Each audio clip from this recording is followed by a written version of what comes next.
നമസ്കാരം. ഞാൻ ഇന്ന് നിങ്ങളോട് പറയാൻ ഉദ്ദേശിക്കുന്നത് ഇതൊരു ന്യൂസിലൻഡിലോട്ട് വരുന്ന അല്ലെങ്കിൽ ന്യൂസിലൻഡിലെ നേഴ്സുമാർ അല്ലെങ്കിൽ ന്യൂസിലൻഡ് ഓസ്കി എഴുതുന്ന നേഴ്സുമാർക്ക് മാത്രമല്ല, എല്ലാ നേഴ്സുമാർക്കും കൂടെ ചേർത്ത് ഞാനൊരു ചെറിയൊരു ചിന്ത നിങ്ങളിലേക്ക് കൊണ്ടുവരികയാണ്. ഒരു രോഗി അദ്ദേഹം ഒരു റൈറ്റ് ആങ്കിൾ ഫ്രാക്ചർ സസ്പെക്റ്റ് ചെയ്യുന്നു. OPDയിലോട്ട് എത്തുന്നു. OPDയിൽ എത്തുന്നു. റിസപ്ഷനിൽ രജിസ്റ്റർ ചെയ്തതിന് ശേഷം റിസപ്ഷനിസ്റ്റ് അദ്ദേഹത്തോട് അവിടെ വെയിറ്റ് ചെയ്യാൻ പറയുന്നു.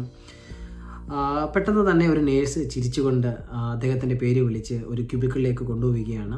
നേഴ്സ് അവിടെ എത്തി അദ്ദേഹത്തിന് ഇരിക്കാനുള്ള സ്ഥലം കാണിച്ചു കൊടുത്തു. അതോടൊപ്പം തന്നെ നേഴ്സിനെ ഇൻട്രൊഡ്യൂസ് ചെയ്തിട്ട് എന്നെ ഇങ്ങനെ വിളിച്ചോളൂ, നമ്മളെ വിളിക്കേണ്ട പേരുകളൊക്കെ അദ്ദേഹം മനസ്സിലാക്കിയതിന് ശേഷം ആ രോഗിയോട് നേഴ്സ് കൂടുതലായിട്ട് ചോദിച്ചറിയുകയാണ് കാര്യങ്ങൾ. എങ്ങനെയാണ് ഇഞ്ചുറി ഉണ്ടായത്, എത്രത്തോളം ഇഞ്ചുറി ഉണ്ട്, വേദനയുണ്ടോ, വേദന ഉണ്ടെങ്കിൽ എവിടെയാണ് വേദന, എത്രത്തോളം വേദന ഇപ്പോൾ നിങ്ങൾക്ക് അനുഭവപ്പെടുന്നുണ്ട്, വേദനയെക്കുറിച്ച് കുറച്ച് കാര്യങ്ങളൊക്കെ ചോദിച്ചു, ഡീറ്റെയിലൊക്കെ മനസ്സിലാക്കി.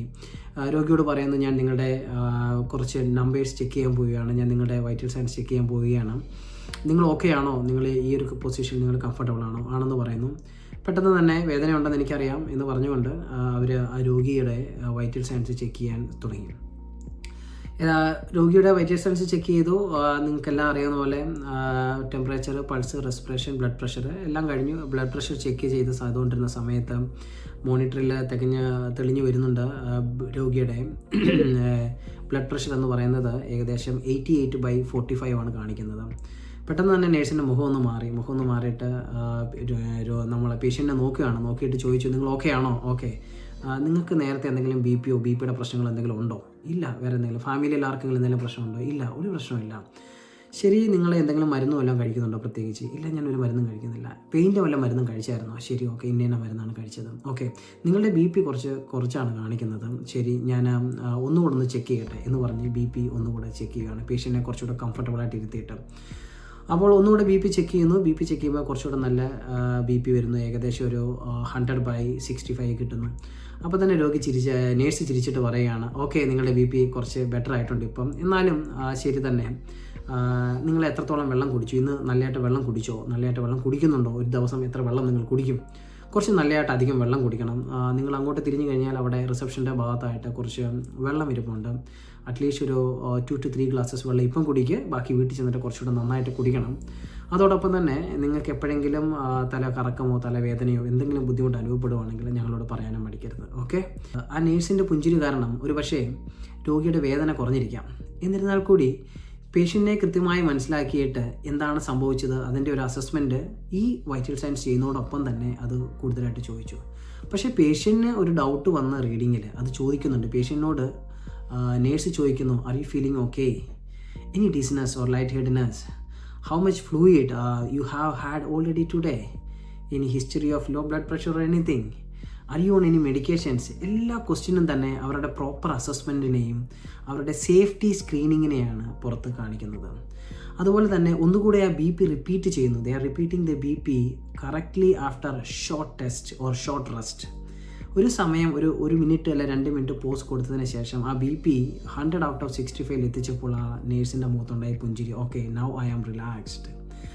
അതോടൊപ്പം ആ പേഷ്യൻറ്റിനെ അവിടെ കൊണ്ടും അവർ വിടുന്നില്ല. അവരോട് റീഅഷ്യൂർ ചെയ്യുകയാണ് പേഷ്യൻറ്റിനെ, your blood pressure has improved now. Okay, make sure you stay well hydrated actually. Okay, let us know if you feel dizzy or anything and we will continue monitoring and the GP will review you shortly.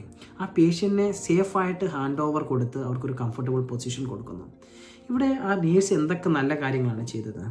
ഒന്നാമതായിട്ട് patient centred care അവർ നല്ലതായിട്ട് focus ചെയ്തു. Warm introduction കൊടുത്തു.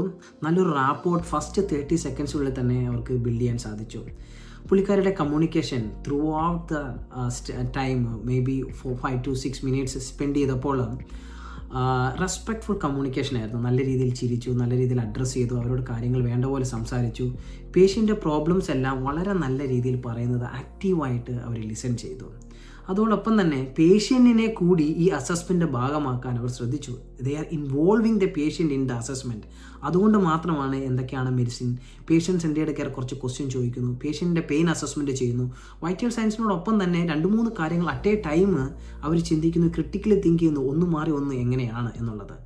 അതോടെ പേഷ്യൻറ്റിന് കൂടുതൽ reassurance കൊടുക്കുകയാണ്. Providing reassurance to the patient, you are safe, we gonna take care about you. Okay, വളരെ clear ആയിട്ട് സിമ്പിളായിട്ട് ആ പേഷ്യൻറ്റ് എഡ്യൂക്കേഷൻ കൊടുക്കുന്നു. കുറച്ച് വെള്ളം കുടിക്കണം, അവിടെ ഇരിക്കുന്ന അതിനകത്ത് നിങ്ങൾക്ക് നോക്കിയാൽ നിങ്ങൾക്ക് അത്യാവശ്യം ധാരാളമായിട്ട് വെള്ളം കുടിക്കാം എന്ന് പറയുന്നു. അതാണ് ഒന്നാമതായിട്ട് സംഭവിച്ചത്. രണ്ടാമതായിട്ട് പറയുകയാണെങ്കിൽ clinical safety and judgement. The nurse clearly demonstrate recognition of hypotension here. That is the most important thing she has done. And she didn't ignore that abnormal reading at all. Even though it is a small, even though it is a big, even though the patient came for a knee injury, but the nurse focused on all the abnormal readings. ഒന്നും ignore ചെയ്തില്ല, ഒന്നും avoid ചെയ്തില്ല. Everything is important for the nurse. പേഷ്യൻറ്റിൻ്റെ symptoms നോക്കി, hydration status നോക്കി, medication history നോക്കി. She has done a repeat measurement before escalating the technique. ഡോക്ടറെ അടുത്തോട്ട് വേണമെങ്കിൽ ആദ്യത്തെ ഒരു ടെസ്റ്റ് കഴിഞ്ഞപ്പോൾ തന്നെ ഡോക്ടർ പേഷ്യൻ്റ് BP ഇത്രയാണ്, നിങ്ങൾ ഇവരെ നോക്കണം എന്ന് പറഞ്ഞ് പെട്ടെന്ന് പറഞ്ഞു വിടാമായിരുന്നു. പക്ഷേ അങ്ങനെയും ചെയ്തില്ല. ഒന്നുകൂടെ റീചെക്ക് ചെയ്ത് കറക്റ്റായിട്ട് ആക്യുറേറ്റ് ആയിട്ടൊരു BP എടുത്ത് അത് റെക്കോർഡ് ചെയ്തിട്ട് ഓക്കെ നിങ്ങളെ ഡോക്ടർ വന്ന ഉടനെ കാണുന്നതാണ് എന്ന് പറഞ്ഞു. ഇതിനെയാണ് ക്ലിനിക്കൽ റീസണിങ് എന്ന് പറയുന്നത്. മൂന്നാമതായിട്ട് പേഷ്യൻറ്റിനോട് എവിഡൻസ് ഇൻഫോംഡ് പ്രാക്ടീസ് അവർ ഇൻപുട്ട് ചെയ്തു. എൻ്റെ ഏറ്റവും വലിയ എക്സാമ്പിളാണ് റിപ്പീറ്റ് BP മെഷർമെൻറ്റ് എന്ന് പറയുന്നത്. ഓക്കെ, ബെസ്റ്റ് പ്രാക്ടീസാണ് confirm the abnormal vitals before acting. നിങ്ങളൊരു ഡിസിഷൻ എടുക്കുന്നതിന് മുന്നേ അത് കൺഫേം ചെയ്യുക. പേഷ്യൻ്റെ സൈൻസ് ആൻഡ് സിംറ്റംസും ആയിട്ടും പേഷ്യൻ്റെ കറക്റ്റ് ഗൈഡ് ലൈൻസ് നിങ്ങൾ ഫോളോ ചെയ്യുന്നു എന്നുള്ളത് നോക്കുന്നു. അതോടൊപ്പം തന്നെ അതിനകത്ത് BP റീഅഷ്യൂർ ചെയ്യുന്നതോടൊപ്പം തന്നെ എന്താണ് സംഭവിച്ചത്? അസസ്മെൻറ്റ് ഓഫ് ഹൈഡ്രേഷൻ അവർ നടത്തി. Low BP can due to dehydration എന്നുള്ളത് മനസ്സിലാക്കുന്നു. Asking fluid intake is clinically appropriate. വേറൊരു മെഡിക്കേഷൻ്റെയോ വേറെ ഒരു സംഭവത്തിൻ്റെയോ ആവശ്യമില്ല എന്ന് വ്യക്തമായിട്ട് മനസ്സിലാക്കിയിട്ട് കുറച്ച് ധാരാളമായിട്ട് വെള്ളം കുടിക്കണം. നിങ്ങൾക്ക് എന്തെങ്കിലും ബുദ്ധിമുട്ട് അനുഭവപ്പെടുവാണെങ്കിൽ എന്നെ വന്നൊന്ന് കാണണമേ എന്ന് വ്യക്തമായിട്ട് പറഞ്ഞു. അതുകൊണ്ട് നിർത്തിയില്ല. വീണ്ടും അവരിതിനകത്ത് ചെയ്തതെന്ന് വെച്ചാൽ പേഷ്യൻ്റ് എന്തെങ്കിലും സിംറ്റംസ് ഉണ്ടോ, ഡിസിനസ് ഉണ്ടോ, ഫട്ടീഗ് ഉണ്ടോ, എന്തെങ്കിലും കോംപ്രമൈസ്ഡ് പെർഫ്യൂഷൻ സിംറ്റംസ് പേഷ്യൻ്റ് ഉണ്ടോ, എന്തെങ്കിലും indications, do I need to be really concerned, do I need to be really worried എന്നുള്ളത് ഡബിൾ ചെക്ക് ചെയ്തു.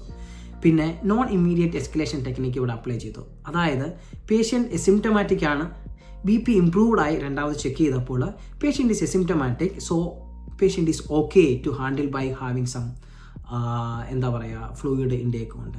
സോ നിങ്ങളൊന്ന് ശ്രദ്ധിച്ചാൽ മനസ്സിലാവും. ഞാൻ ഇവിടെ 2-3 കാര്യങ്ങളാണ് ഈ ഒരു സിനാരിയോയിൽ നിങ്ങൾക്ക് എക്സ്പ്ലെയിൻ ചെയ്യാൻ ഞാൻ ശ്രദ്ധിച്ചത്. ഒന്ന്, ഈ പേഷ്യൻ്റ് സെൻറ്റേർഡ് കെയർ വളരെ നല്ലതായിട്ട് അവർ കൊടുത്തു. രണ്ടാമതായിട്ട് ഈ പേഷ്യൻറ്റിന് ക്ലിനിക്കൽ സേഫ്റ്റിയും ജഡ്ജ്മെൻറ്റും അവർ നേഴ്സ് വളരെ വ്യക്തമായിട്ട് ചെയ്തു, ഒന്നും ഇഗ്നോർ ചെയ്തില്ല. മൂന്നാമതായിട്ട് എവിഡൻസ് ഇൻഫോംഡ് നേഴ്സിംഗ് പ്രാക്ടീസ് ആ നേഴ്സ് വളരെ വ്യക്തമായിട്ട് അത് കൊടുത്തു. ഓക്കെ, സോ എനിക്ക് നിങ്ങളോട് പറയാനുള്ളത് ഒന്നാമത്തെ ടിപ്പ് ഓസ്കെ എഴുതുന്നവരോടും ഇവിടെ നേഴ്സായിട്ട് വർക്ക് ചെയ്യുന്നവരോടുള്ളത്. Okay, always validate abnormal vitals. അത് എന്ത് തന്നെ റിലേറ്റഡ് ആയിക്കോട്ടെ, ഈ ഡിസീസ് കണ്ടീഷൻ റിലേറ്റഡ് ആയിക്കോട്ടെ, വേറെ ഒരു പെയിനായിട്ട് വന്ന പേഷ്യൻ്റെ ഒരു പക്ഷേ ടക്കിക്കാർഡിയ ആയിരിക്കാം ഒരു നേഴ്സ് എക്സ്പെക്ട് ചെയ്യുന്നത്, പക്ഷേ നിങ്ങൾക്ക് കിട്ടുന്ന വേറെ എന്തെങ്കിലും ഒരു റീഡിംഗ് ആയിരിക്കാം. Never rely on a single reading. Repeat and confirm and always validate all abnormal vital signs reading. Okay, ഇതാണ് എൻ്റെ ഒന്നാമത്തെ ടിപ്പ്. രണ്ടാമതായിട്ട് എനിക്ക് നിങ്ങളോട് പറയാനുള്ളത് assess the patient, not just the numbers. ഒരിക്കലും ഒരു നമ്പറിനെ നോക്കരുത്. നിങ്ങൾക്ക് കിട്ടുന്ന നമ്പർ എന്താണോ just do a proper assessment. Vital signs must be interpreted alongside with the patient symptoms. നിങ്ങൾക്കൊരു അബ്നോർമൽ റീഡിംഗ് കിട്ടിയാൽ check with the patient. Are you or is the patient is really having some trouble? Are you really need to be concerned or not? Okay. മൂന്നാമതായിട്ട് use every interaction to build the rapport. Every single information is really important for the patient. നിങ്ങൾ ചിന്തിക്കുന്നതിനെക്കാട്ടും അപ്പുറമായിരിക്കും ചിലപ്പോൾ പേഷ്യൻറ്റിനോട് participate ചെയ്യുമ്പോൾ patient നിങ്ങൾക്ക് തരുന്ന ഓരോ information. അതിന് first 30 to 60 seconds matter for trust and complaints. നിങ്ങളുടെ first smile was so important. നിങ്ങളുടെ rapport, creating a good rapport in first 30 to 60 seconds or in a minute is more important. അടുത്തതായിട്ട് integrate assessment into routine task. Actually അതായത് history taking can happen during the vital signs. Patient or the nurse was saving the time. Actually she was doing entering the data while doing this assessment as well, somehow collecting the data and entering everything. അവസാനമായി provide immediate simple education when you find out something. Hydration advice was really appropriate and actionable to this situation. Okay, ഞാനിത് summarise ചെയ്ത് പറയുകയാണെങ്കിൽ ഈ scenario demonstrate ചെയ്യുന്നത് എന്താണെന്ന് വെച്ചാൽ effective patient centred care where the nurse combines communication, that is too respectful and empathetic and therapeutic way, and she's also adding clinical reasoning and evidence-based practice. By reassessing abnormal vital signs, exploring possible causes, and involving the patient in care, the nurse ensured both safety and a positive patient experience. Okay, so this is ഇന്ന് എനിക്ക് നിങ്ങളോട് പറഞ്ഞ കാര്യങ്ങൾ ഏറെക്കുറെ നിങ്ങൾ മനസ്സിലായെന്ന് വിചാരിക്കുന്നു. ന്യൂസിലൻഡിൽ ഒരു നേഴ്സ് ആവുക എന്ന് മാത്രമല്ല, ആ നേഴ്സ് എത്രത്തോളം പബ്ലിക്കിനെ സേഫ്ലി ഹാൻഡിൽ ചെയ്യുന്നു, നിങ്ങൾ എത്രത്തോളം ക്രിട്ടിക്കലി തിങ്ക് ചെയ്യുന്നു, എത്രത്തോളം നിങ്ങൾ എഫക്റ്റീവായിട്ട് നിങ്ങളുടെ നേഴ്സിംഗ് നോളജ് പേഷ്യൻ്റ് സൈഡിൽ അപ്ലൈ ചെയ്യുന്നു എന്നുള്ളത് വളരെ ഇമ്പോർട്ടൻ്റ് ആണ്. ഓസ്കി എഴുതുന്ന എല്ലാ നേഴ്സുമാർക്കും വളരെയധികം ഉപയോഗപ്പെടുമെന്ന് ഞാൻ വിചാരിക്കുന്നു. Study well, prepare for your exam, and all the very best.